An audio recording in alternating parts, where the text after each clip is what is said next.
Bonjour, alors ça y est, je suis de retour sur YouTube après plusieurs mois d'absence et pour marquer ce comeback, j'ai décidé de répondre à quelqu'un qui était venu me parler en privé sur Instagram, qui était venu me dire que Amélie Poulain était un film raciste et misogyne et a développé sa pensée en m'envoyant des vocaux. Alors déjà, je supporte pas les gens qui m'envoient des vocaux alors que je les connais pas. Donc dans cette vidéo, on va analyser ce qu'il dit et je vais vous expliquer pourquoi ce qu'il dit est complètement stupide et hors sujet. J'ai décidé que pour le respect de son anonymat, j'ai décidé de modifier sa voix pour pas qu'on le reconnaisse et toutes les sources que je cite sont dans la description et sont des sources fiables. Voilà, pour ceux qui voudraient vérifier.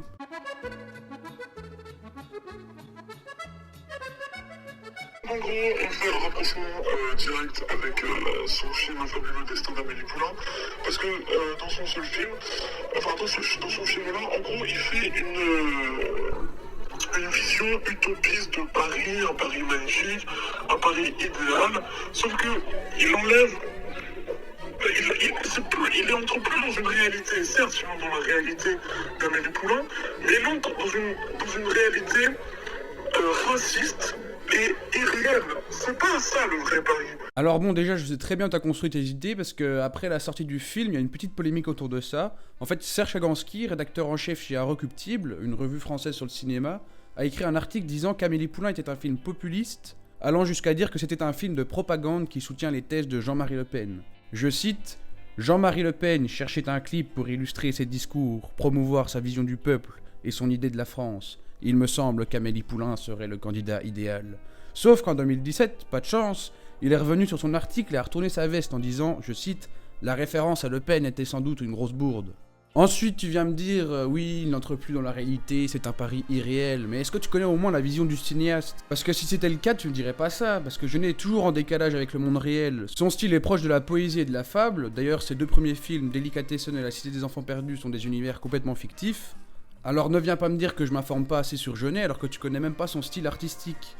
Dans chacun de ses films, il décrit volontairement pas la réalité et préfère faire fantasmer le spectateur en se déviant de ce qu'on a l'habitude de voir. Et c'est particulièrement ça que j'adore chez lui parce qu'il donne de la valeur à des petites choses qui sont accessibles pour tous. Et c'est cette gratitude parfois rêveuse en décalage avec la réalité qui plaît. Quand on regarde ses films, on s'évade, on sort de notre routine habituelle et on se sent bien. Et d'ailleurs, petite anecdote personnelle, à chaque fois que je retourne à Montmartre, j'ai des étoiles plein les yeux, j'ai l'impression d'être dans un rêve. Alors bon d'accord, c'est mon film préféré, mais c'est ça toute la puissance du film, car quand je regarde le film, je vois Paris, et quand je suis à Paris, j'ai l'impression d'être dans le film. Et c'est justement ça toute la magie du cinéma, c'est changer notre rapport au monde. Pour prendre un exemple avec un autre film, on pourrait très bien utiliser La La Land de Damien Chazelle, qui a raflé la plupart des Oscars en 2016. Ça tombe bien parce que c'est aussi une comédie romantique. Dans ce film, est-ce que tu vas critiquer la vision utopiste de Los Angeles? Parce que ça représente pas du tout la réalité de la ville. Et pourtant, est-ce que ça fait de ça un mauvais film? Non. Et étant deux comédies romantiques, est-ce que t'as déjà été amoureux? Est-ce que l'amour, ça fait sortir de la réalité? On est sur un petit nuage, tout est toujours plus beau, tout comme Amélie embellit Paris. Et si j'insiste avec ça, c'est parce que je comprends pas du tout comment quelqu'un qui fait des études de cinéma peut tenir des propos pareils. Tu t'es tout simplement trompé de vocation. Et puis d'ailleurs, ton copain Kagansky qui critique aussi la vision irréelle de Paris, allons voir ce qu'il met dans son top 100 des années 2010. À la 72e position, Minuit à Paris de Woody Allen, un film qui montre tous les clichés de la ville. Mais est-ce que ça fait de ça un mauvais film? Non, bien sûr que non. Et quand tu regardes Kill Bill de Quentin Tarantino, parce que oui, tous les connards de ton genre adorent Quentin Tarantino, est-ce que tu trouves ça réel?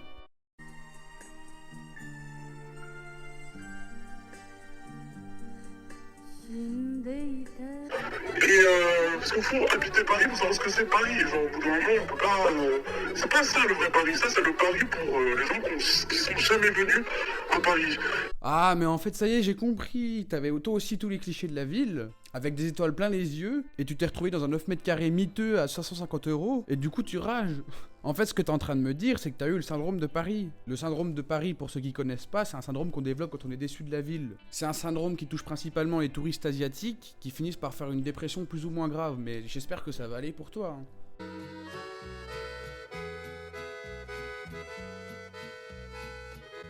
le seul arabe dans ce film, c'est Lucien. Lucien, joué par Jamel Debbouze. Il a un prénom français, typiquement français. Et moi, ça m'énerve de voir ça. Et puis voilà quoi, ce film-là est raciste.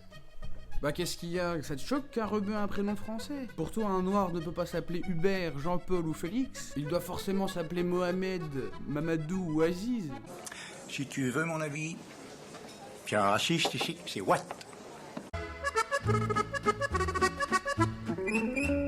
Si on a bien entendu et bien compris la métaphore de Paris n'est plus beau aujourd'hui. Alors là, pour comprendre ce qui baragouine, faut que je vous explique vite fait. En fait, Jean-Pierre Jeunet a été interviewé par un média américain, la IndieWire, et a dû répondre à la question « Y aura-t-il un Amélie Poulain 2 ?» Ce à quoi il a répondu « Ça ne serait pas la même actrice et la qualité serait moins bonne, parce que nous n'aurons pas le même budget. Et il est tellement difficile de tourner à Paris maintenant en raison des travaux de construction partout. Donc Paris est laid. » C'est Paris, par tous les étrangers, tout ce qui se passe actuellement, ils trouvent que c'est moche et c'est purement raciste. Voilà, c'est métaphorique, hein, c'est subtil, mais c'est raciste. Donc voilà, tu penses ce que tu veux de ça, mais il s'est pas caché, Jean-Pierre Jeunet ne s'est pas caché, il l'a dit publiquement et voilà. Et là où je trouve ça quand même grave, c'est que tu déformes complètement ce qu'il a dit. Tu dis n'importe quoi, il n'a jamais été question d'étrangers, t'es complètement à côté de la plaque. T'es stupide parce que tu reprends des propos qui ont été également déformés par BFM TV et Le Parisien pour dire quelque chose qui n'a aucun rapport avec ce qu'ils ont dit. Car dans leur article, justement, ils utilisent la phrase de Jeunet pour mettre la faute d'Anne Hidalgo sur la propreté de la ville. T'aurais pu être un minimum crédible en me parlant du hashtag Saccage Paris qui circule sur Twitter, mais tu préfères faire le lien entre ce qu'il a dit avec la quantité d'étrangers qu'il y a dans la ville. Mais en plus de ça, je comprends pas du tout ton raisonnement. Tu te contredis complètement. Juste avant, tu critiquais le film parce qu'il embellissait Paris, et maintenant tu critiques Jeunet parce qu'il a dit que Paris était moche. Mais c'est quoi ton but dans la vie, en fait ? En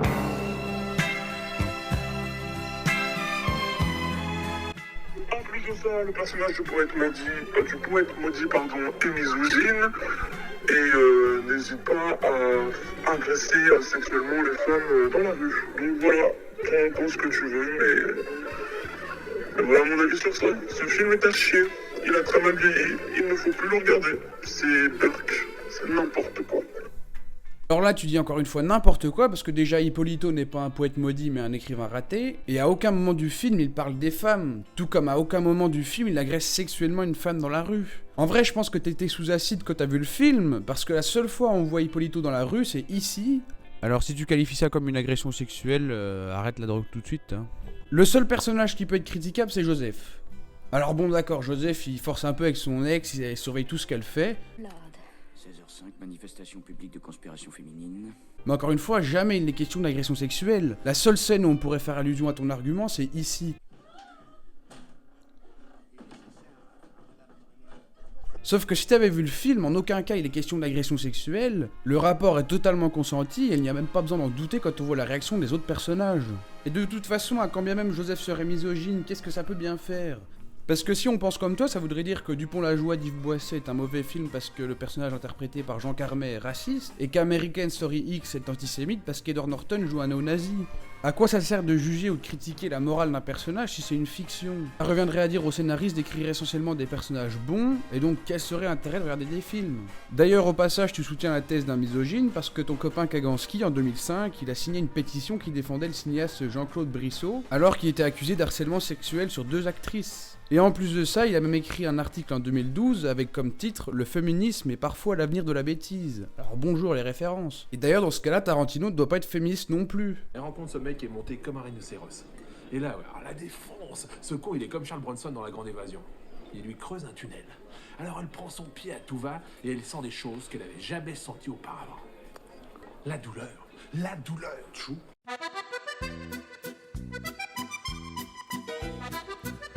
Et surtout, vraiment pour finir, le cliché de l'arabe qui veut parler aux femmes, qui est explicitement montré dans ce film, c'est un esprit colonialiste, voilà, j'ai du mal, mais tu t'as compris. Et donc voilà quoi. Je pense que t'as eu ta dose. Désolé, hein, c'est ça quoi. Bonne journée. Mais non, j'ai pas compris, qu'est-ce que tu racontes encore ? Quelle bêtise tu racontes encore ?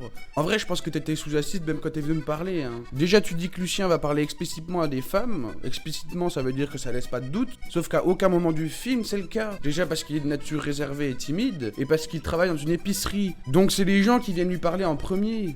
Et à quand bien même il irait parler à des femmes, en quoi ça serait un esprit colonialiste ? Ça veut dire que ce serait interdit qu'un arabe aille parler à une fille dans un film ? Et en plus de ça, tu viens faire le mec à dire « Ouais, désolé, mais c'est ça, je suis vraiment désolé, mais bon... » Comme si t'étais un génie qui venait de m'ouvrir les yeux sur toute mon ignorance et ma vision naïve du film, avec ton air supérieur, là. Alors que tu te contentes seulement de me balancer un truc sans développer, tu développes rien.